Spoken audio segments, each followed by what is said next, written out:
ಆತ್ಮೀಯ ವಿದ್ಯಾರ್ಥಿಗಳೇ,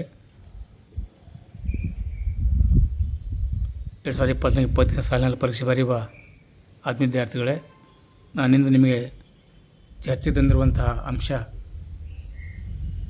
scoring passing ಪ್ಯಾಕೇಜ್ನ 2ನೇ ಸಂಚಿಕೆ. ಚೆನ್ನಾಗಿ ಅಭ್ಯಾಸ ಮಾಡಿ, ನಿರಾಶರಾಗಬೇಡಿ. ನಿಮ್ಮ ಸಾಧನೆ ಯಶಸ್ಸಿಗೆ ಇದೊಂದು ನವಿಲುಗರಿಯಾಗಿರಲಿ. ನಿರುದ್ಯೋಗಕ್ಕೆ ಕಾರಣ ಮತ್ತು ಪರಿಣಾಮ ತಿಳಿಸಿ. ನಿರುದ್ಯೋಗ ಕಾರಣಗಳು: ಅತಿಯಾದ ಜನಸಂಖ್ಯೆ, ಯಾಂತ್ರೀಕರಣ, ಶ್ರಮ ವಿಭಜನೆ, ಅನಕ್ಷರತೆ, ಬಂಡವಾಳ ಕೊರತೆ, ಸಾಮಾಜಿಕ ಅಸಮಾನತೆ. ನಿರುದ್ಯೋಗದ ಪರಿಣಾಮಗಳು: ಬಡತನ, ಅನಾರೋಗ್ಯ, ಭ್ರಷ್ಟಾಚಾರ, ಮೋಸ, ವಂಚನೆ, ಕಳ್ಳತನ, ವ್ಯಭಿಚಾರ, ಕೌಟುಂಬಿಕ ವಿಘಟನೆ. ನಿರುದ್ಯೋಗದ ನಿಯಂತ್ರಣದ ಕ್ರಮಗಳಾವವು: ಜನಸಂಖ್ಯಾ ನಿಯಂತ್ರಣ, ಗುಡಿ ಕೈಗಾರಿಕೆಗಳಿಗೆ ಪ್ರೋತ್ಸಾಹ, ಕೃಷಿ ಕ್ಷೇತ್ರದ ಅಭಿವೃದ್ಧಿ, ಕೈಗಾರಿಕಾ ಕ್ಷೇತ್ರದ ಅಭಿವೃದ್ಧಿ, ಶೈಕ್ಷಣಿಕ ಸುಧಾರಣಾ ಕ್ರಮಗಳು, ಪಂಚವಾರ್ಷಿಕ ಯೋಜನೆಗಳು, ವೃತ್ತಿಪರ ಶಿಕ್ಷಣಕ್ಕೆ ಪ್ರೋತ್ಸಾಹ, ಗ್ರಾಮೀಣಾಭಿವೃದ್ಧಿ ಯೋಜನೆಗಳು, ಉದ್ಯೋಗ ಖಾತರಿ ಯೋಜನೆ. ಮಹಿಳಾ ಸ್ವಸಹಾಯ ಸಂಘಗಳ ಮಹತ್ವ, ಪ್ರಾಮುಖ್ಯತೆ ವಿವರಿಸಿ. 10ರಿಂದ 20 ಮಂದಿ ಸ್ಥಳೀಯ ಸ್ತ್ರೀಯರ ಸಮೂಹ.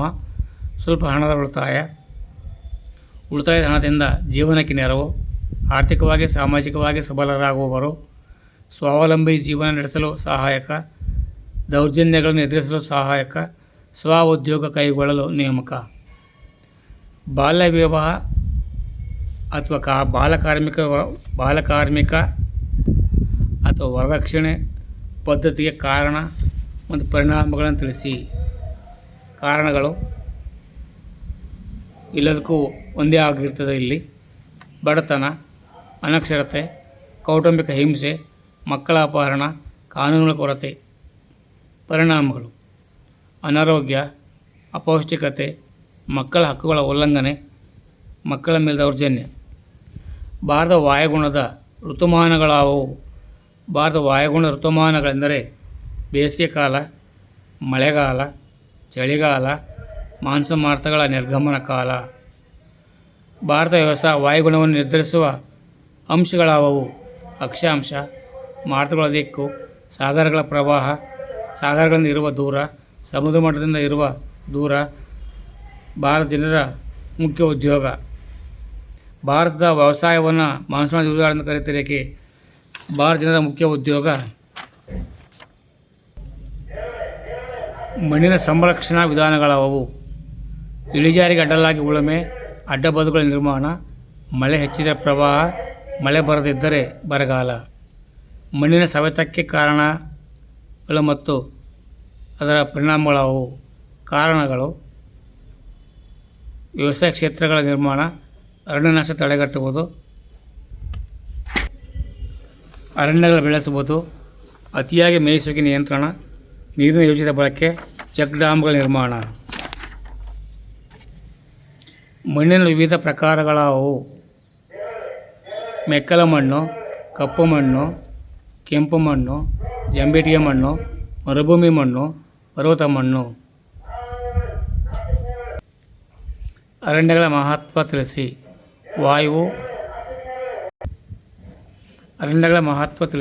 ವಾಯುವು ಆಹಾರ ಮತ್ತು ಮೇವಿನ ಪೂರೈಕೆ, ಉತ್ತಮ ಮಳೆ, ಮಣ್ಣಿನ ಸವೆತದ ನಿಯಂತ್ರಣ, ಪ್ರಾಣಿ ಪಕ್ಷಿಗಳ ಆಶ್ರಯ ತಾಣ, ಔಷಧಿ ಸಸ್ಯಗಳ ಆಗರ, ಪ್ರವಾಸಿಗರನ್ನು ಆಕರ್ಷಿಸುತ್ತದೆ, ಉದ್ಯೋಗಾವಕಾಶಗಳು, ಜೈವಿಕ ಪರಿಸರದ ಅಸಮತೋಲನ.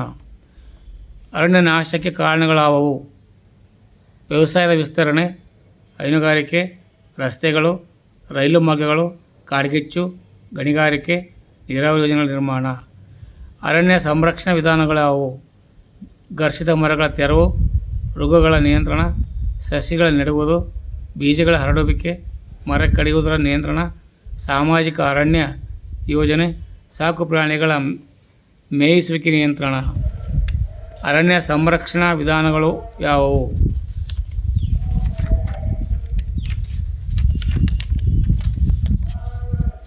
ಅದೇ ಪ್ರಶ್ನೆ ಮತ್ತಿಲ್ಲಿ ರಿಪೀಟ್ ಆಗಿದೆ.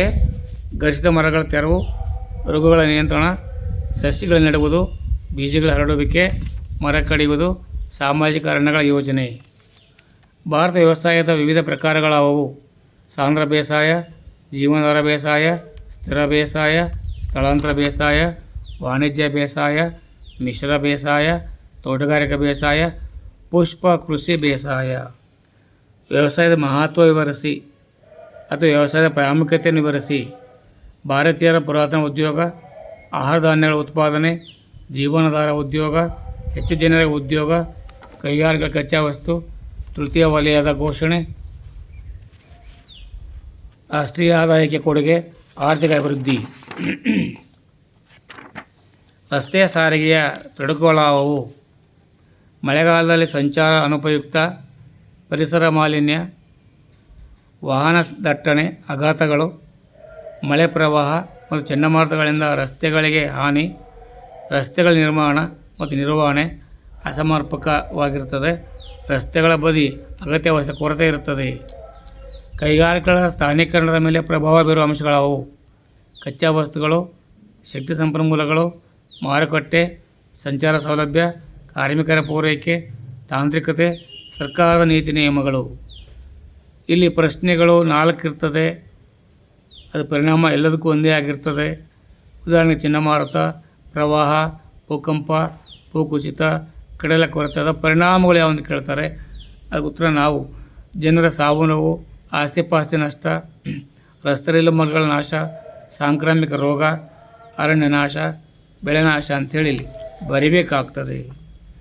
ಪಂಚವಾರ್ಷಿಕ ಯೋಜನೆ ಉದ್ದೇಶಗಳಾವವು. ಉತ್ಪಾದನೆ ಗರಿಷ್ಠ ಹೆಚ್ಚಳ, ಉದ್ಯೋಗಾವಕಾಶಗಳ ಹೆಚ್ಚಳ, ಆರ್ಥಿಕ ಅಸಮಾನತೆ ಕಡಿತ, ಆರ್ಥಿಕ ಸ್ಥಿರತೆ, ಅರ್ಥವ್ಯವಸ್ಥೆ ಆಧುನೀಕರಣ. ಸುಗ್ಗಿ ಪೂರ್ವ ಮತ್ತು ನಂತರದ ತಂತ್ರಜ್ಞಾನದ ವ್ಯತ್ಯಾಸ ತಿಳಿಸಿ.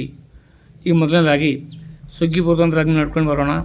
ಹೆಚ್ಚು ಇಳುವರಿ ಬೀಜಗಳ ಬಳಕೆ ಮಾಡಬೇಕು, ರಾಸಾಯನಿಕ ಗೊಬ್ಬರಗಳ ಬಳಕೆ ಮಾಡಬೇಕು, ಕ್ರಿಮಿನಾಶಕಗಳ ಬಳಕೆ ಮಾಡಬೇಕು, ನೀರಾವರಿ ಸೌಲಭ್ಯಗಳ ಬಳಕೆ. ಸುಗ್ಗಿ ನಂತರದ ತಂತ್ರಜ್ಞಾನಕ್ಕೆ ಬಂದಿದೆ ಆದರೆ ಕೃಷಿ ಉತ್ಪನ್ನಗಳ ಸಂಗ್ರಹಣೆ, ಸಂಸ್ಕರಣೆ, ಉಗ್ರಾಣಗಳು, ಸುಧಾರಿತ ತಂತ್ರಜ್ಞಾನದ ಬಳಕೆ. ಗ್ರಾಮೀಣಾಭಿವೃದ್ಧಿಯ ಮಹತ್ವವನ್ನು ವಿವರಿಸಿ. ಬಡತನ, ನಿರುದ್ಯೋಗ, ಅನಕ್ಷರತೆಗಳ ನಿವಾರಣೆ, ಶಿಕ್ಷಣ, ಆರೋಗ್ಯ, ನೈರ್ಮಲ್ಯ, ಜನರ ಜ್ಞಾನ ಕೌಶಲ್ಯದ ದುಡಿಯುವ ಸಾಮರ್ಥ್ಯ ಹೆಚ್ಚಳ, ಪಶುಪಾಲನೆ, ಮೀನುಗಾರಿಕೆ, ರೇಷ್ಮೆ ಕೃಷಿ ಮತ್ತು ಕೋಳಿ ಸಾಕಣೆ, ಸಣ್ಣ ಮತ್ತು ಗುಡಿ ಕೈಗಾರಿಕೆಗಳ ಅಭಿವೃದ್ಧಿ. ಗ್ರಾಮೀಣಾಭಿವೃದ್ಧಿಯಲ್ಲಿ ಪಂಚಾಯತ್ ರಾಜ್ಗಳ ಸಂಸ್ಥೆಗಳ ಪಾತ್ರವೇನು?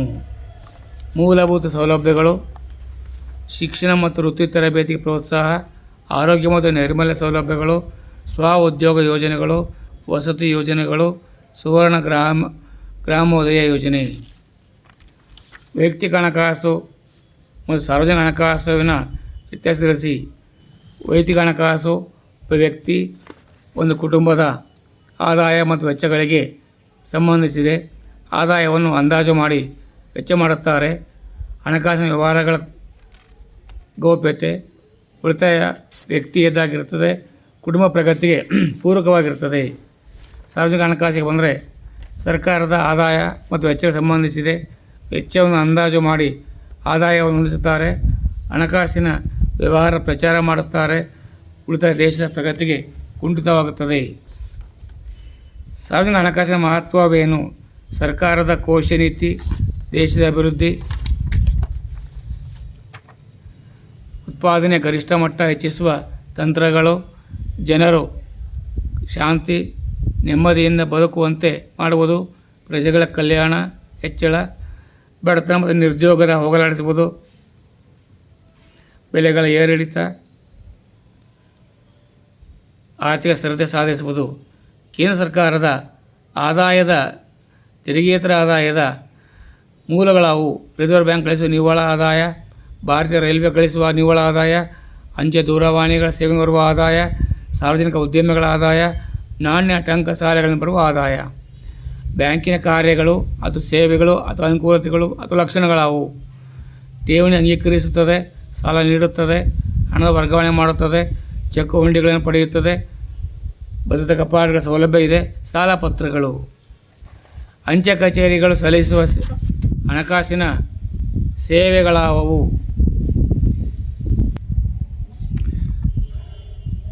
ಅಂಚೆ ವಿಮೆ, ನಿವೃತ್ತಿ ವೇತನ, ಹಣದ ವರ್ಗಾವಣೆ, NSC ಪತ್ರಗಳು, ಅಂಚೆ ಖಾತೆಗಳು, ಕಿಸಾನ್ ಪತ್ರಗಳು, ಮತ್ತು ತೀರು ಠೇವಣಿಗಳು. ಬ್ಯಾಂಕ್ ಖಾತೆಯನ್ನು ತೆರೆಯುವ ವಿವಿಧ ಹಂತಗಳಾವವು. ಖಾತೆಯ ನಿರ್ಧಾರ,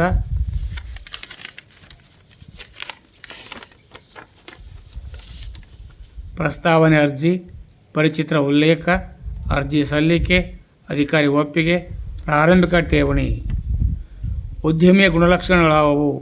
ಸೃಜನಾತ್ಮಕತೆ, ಕ್ರಿಯಾತ್ಮಕತೆ, ನಾಯಕತ್ವ, ವಚನಬದ್ಧತೆ, ಗುರಿ ಮುಟ್ಟುವಿಕೆ, ನಷ್ಟಭರಿತಕ್ಕೆ ಸಿದ್ಧ, ಗುಂಪು ಕಟ್ಟುವುದು. ಉದ್ಯಮಿಯ ಕಾರ್ಯಗಳಾವವು. ಯೋಜನೆಗಳ ಮೂಲಕ ಪ್ರಾರಂಭ, ಉತ್ಪಾದನಾಂಗಗಳ ಸಂಯೋಜನೆ, ನಿರ್ಧಾರಗಳು ಮತ್ತು ಸಂಯೋಜನೆ, ಹೊಸ ವಿಧಾನಗಳ ಜಾರಿ, ಹಣಕಾಸಿನ ಆಯವ್ಯಯ, ಕಷ್ಟ ನಷ್ಟಗಳು ಮತ್ತು ಅನಿಶ್ಚಿತತೆ, ಮಾರ್ಗದರ್ಶನ. ಮಾರ್ಚ್ 15ರಂದು ವಿಶ್ವ ಗ್ರಾಹಕ ದಿನಾಚರಣೆಯನ್ನು ಆಚರಿಸಲು ಕಾರಣವೇನು? 1962 ಮಾರ್ಚ್ 15ರಂದು ಅಮೆರಿಕದ ಅಧ್ಯಕ್ಷ ಜಾನ್ ಎಫ್ ಕೆನಡಿ ಅಲ್ಲಿನ ನಾಗರಿಕರಿಗೆ 4 ಹಕ್ಕುಗಳನ್ನು ನೀಡಿದನು. ಸಂರಕ್ಷತೆ, ಮಾಹಿತಿ ನಿವೇದನೆ, ಪರಿಹಾರ ಹಕ್ಕುಗಳ ನೀಡಿಕೆ. ಗ್ರಾಹಕರ ಸಂರಕ್ಷಣಾ ಕಾಯ್ದೆಯ ಉದ್ದೇಶಗಳಾವವು. ಸುರಕ್ಷತೆ ಮತ್ತು ಗುಣಮಟ್ಟ, ಬೆಲೆ ಮತ್ತು ತೂಕದ ಮೇಲೆ ನಿಗಾ, ಕಲಬೆರಕೆ ವಸ್ತುಗಳ ಮೇಲೆ ನಿಗಾ, ಅಪಾಯಕಾರಿ ವಸ್ತುಗಳ ಮಾರಾಟ ನಿಷೇಧ, ವಸ್ತುಗಳ ಬೆಲೆಗಳ ನಿಯಂತ್ರಣ. ಗ್ರಾಹಕ ನ್ಯಾಯಾಲಯಕ್ಕೆ ಸಲ್ಲಿಸುವ ದೂರಿನಲ್ಲಿರಬೇಕಾದ ಅಂಶಗಳಾವವು. ಅರ್ಜಿ ಕೈ ಬರಹದಲ್ಲಿರಬೇಕು ಅಥವಾ ಬೆರಳಚ್ಚಿನಲ್ಲಿರಬೇಕು. ದೂರು ಕೊಡುವವನ ಹೆಸರು, ವಿಳಾಸ, ಮೊಬೈಲ್ ಸಂಖ್ಯೆ ಇರಬೇಕು. ಯಾರ ವಿರುದ್ಧ ದೂರು ಕೊಡಬೇಕೆಂದು ನಿಖರವಾಗಿರಬೇಕು. ನಷ್ಟವಾದ ವಸ್ತು ಮೊಬೈಲ್ಗೂ ಸರಿಯಾಗಿರಬೇಕು. ಖರೀದಿಸಿದ ಬಿಲ್ಲು ಮತ್ತು ರಸೀದಿ, ನೋಂದಾವಣಿ ಶುಲ್ಕ ಇರುವುದಿಲ್ಲ. ಗ್ರಾಹಕನೇ ನೇರವಾಗಿ ವಾದಿಸಬಹುದು. ವಿದ್ಯಾರ್ಥಿಗಳೇ, ಧೃತಿಗೆಡದೆ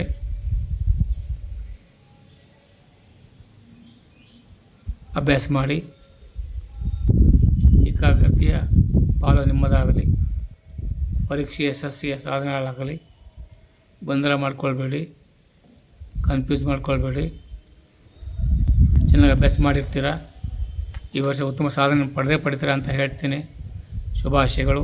ನೀವು ಓದಿ ನಿಮ್ಮ ಗೆಳೆಯರಿಗೂ ಶೇರ್ ಮಾಡಿ. ಧನ್ಯವಾದಗಳು. ಜೈ ಹಿಂದ್, ಜೈ ಕರ್ನಾಟಕ, ಜೈ ಭಾರತ್ ಮಾತೆ.